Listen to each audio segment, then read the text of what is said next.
Durante el apogeo del cine de oro mexicano, hubo actores y actrices que no se conformaban con fingir. Querían sentir, querían hacerlo real. Cuando las luces se apagaban y las cámaras seguían grabando, lo que pasaba en esos sets no tenía nada de actuación. Los productores miraban para otro lado, directores callaban, camerinos cerrados, puertas con seguro y escenas que no estaban en el guión. El público veía leyendas, ídolos, galanes y divas, pero detrás de ese brillo se escondían caprichos, abusos de poder y exigencias que cruzaban cualquier línea. Esta es la historia de quienes no solo querían actuar una pasión, querían vivirla frente a todos, sin filtros ni vergüenza. Prepárate, esto no lo vas a ver en ningún homenaje oficial. Marga no necesitaba levantar la voz para imponer respeto. Tenía esa mirada que desarmaba, pero también intimidaba. En el set, si algo no le gustaba, bastaba un gesto seco para que todo el equipo entendiera que no se jugaba con ella. Y aunque en pantalla brillaba como la dama elegante o la madre abnegada, fuera de cámaras su vida era otra película. Se decía que cuando se encerraba en su camerino con algún actor joven, salía media hora después con el maquillaje corrido y una sonrisa difícil de fingir. Tuvo varios matrimonios, pero los rumores decían que sus romances más intensos no pasaron por el altar. Uno de ellos, con un actor casado, terminó en pleito a gritos durante el rodaje de una escena.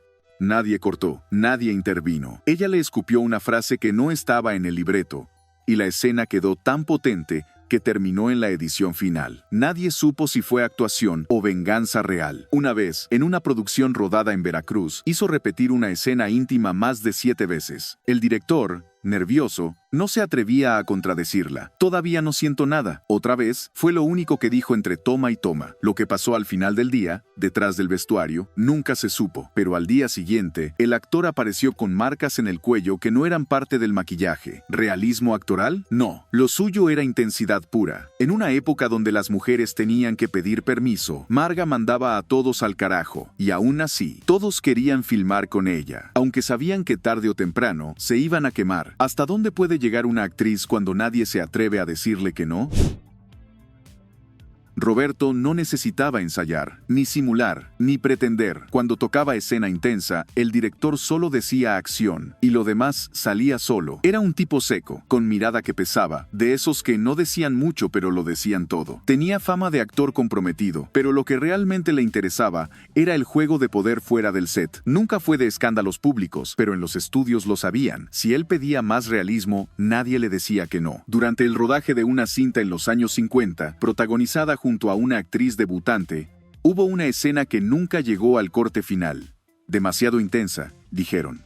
Eso no fue ficción, confesó años después un miembro del staff. El director lo negó, pero los que estuvieron ahí saben que la escena fue tan cruda que la censura la borró. Aunque todos sabían que lo que incomodó no fue lo visual, sino lo real. En otra producción, Cañedo se encerró en un camerino con una actriz con la excusa de ensayar química. Salieron 2 horas después. Nadie preguntó, pero el ambiente cambió. Y desde entonces, cada escena entre ellos tenía una tensión que no se podía fingir. El resto del elenco lo sentía en el aire, como electricidad sin cables. Tenía una frase que decía entre dientes cada vez que tocaba una escena intensa. Vamos a hacerlo de verdad, o mejor no lo hagamos. Y todos sabían que cuando lo decía, no se refería a la interpretación. Nadie entendía cómo podía hipnotizar así con una sola mirada. Elsa no era solo belleza, era control. Mientras todos veían a una actriz delicada, ella estaba negociando contratos, ajustando escenas, decidiendo quién entraba o salía del reparto. No necesitaba gritar para mandar. Su forma de manejar las cosas era tan sutil que cuando alguien se daba cuenta, ya estaba fuera del proyecto. En uno de sus rodajes más sonados, compartía escena con un actor joven que no le gustaba nada. La química no fluía, y eso se notaba. Entonces, en medio de una escena que exigía contacto cercano, Elsa se acercó más de la cuenta y le susurró algo al oído que no estaba en el guión.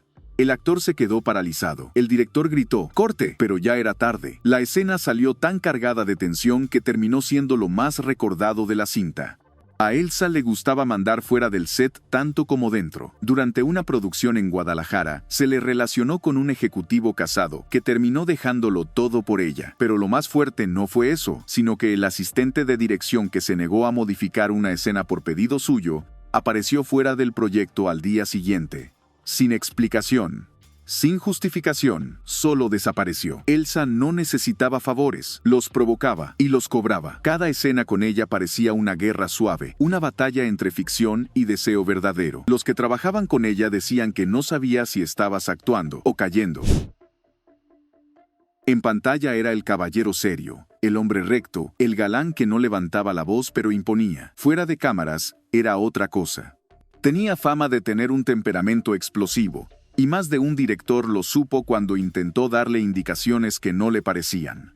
Víctor era de esos que si una escena no se sentía real, la repetía, no por perfeccionismo, sino por ganas. Durante el rodaje de una película en Durango, su compañera de reparto, una actriz joven con poco rodaje, pidió usar doble para una escena sugestiva. Junco se negó, o lo haces tú, o esta escena no se filma. Le soltó delante de todo el equipo. Al final, lo hizo. La mirada que se cruzaron durante la escena decía más que el diálogo, y nadie volvió a hablar del tema, al menos no frente a él. Había quien decía que no era buen compañero, que imponía más que colaboraba, pero también hubo quienes aseguraban que esas escenas intensas con él tenían algo distinto, algo incómodamente auténtico. No fingía atracción, ni evitaba contacto, y si la actriz no lo seguía, él encontraba la forma de llevarla al ritmo que quería.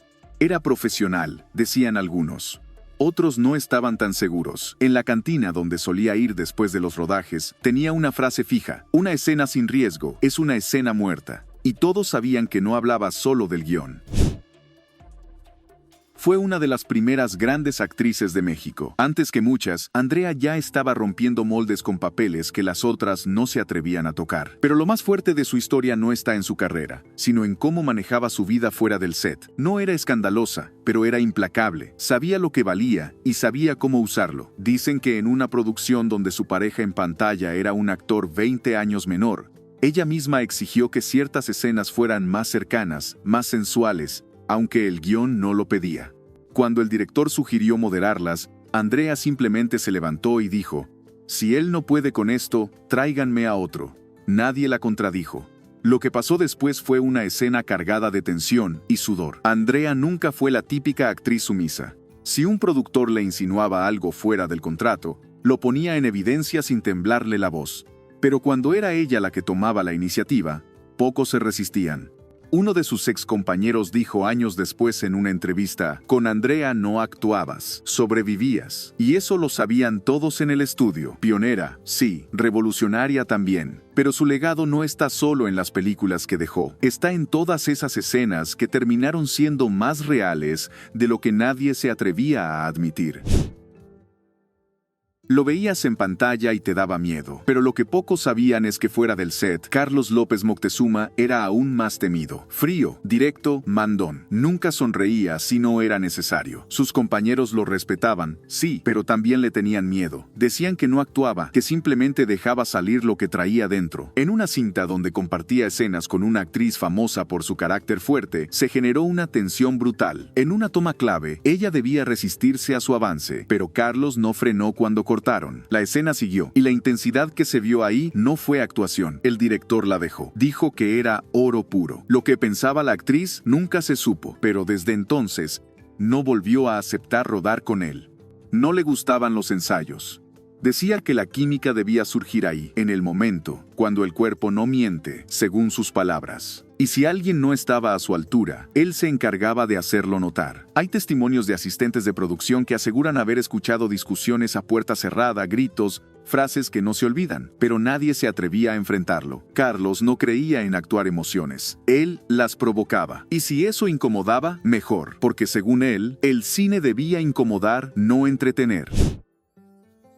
Hablar de Rosa Carmina era hablar de fuego en tacones, una mujer que no pedía permiso ni fingía inocencia. Con un solo movimiento de cadera podía silenciar un set entero, pero lo suyo no era solo estética, tenía una fuerza que arrastraba, que intimidaba, que dejaba a sus compañeros de escena temblando sin necesidad de decir una palabra. Durante una producción con temática tropical, hubo una escena que tenía que ser sugerente, terminó siendo puro contacto. Dicen que fue idea de ella. El director quería algo elegante, pero Rosa soltó: Elegante no vende, dame 2 luces y deja que lo demás lo arregle yo. Lo que grabaron esa noche no se transmitió completo, demasiado real, demasiado explícito sin mostrar nada. Y sin embargo, todos sabían qué había pasado ahí. Los rumores la rodeaban. Se decía que seleccionaba personalmente a sus galanes, incluso cambiando actores si no le inspiraban lo suficiente. Una vez, en medio de una filmación, pidió una pausa larga con su compañero de escena. Nadie supo qué pasó en ese vestidor, pero al volver, la química en pantalla parecía dinamita pura. No era ficción, era Rosa. Y ella misma decía, no me contraten para fingir. Si no quieren intensidad,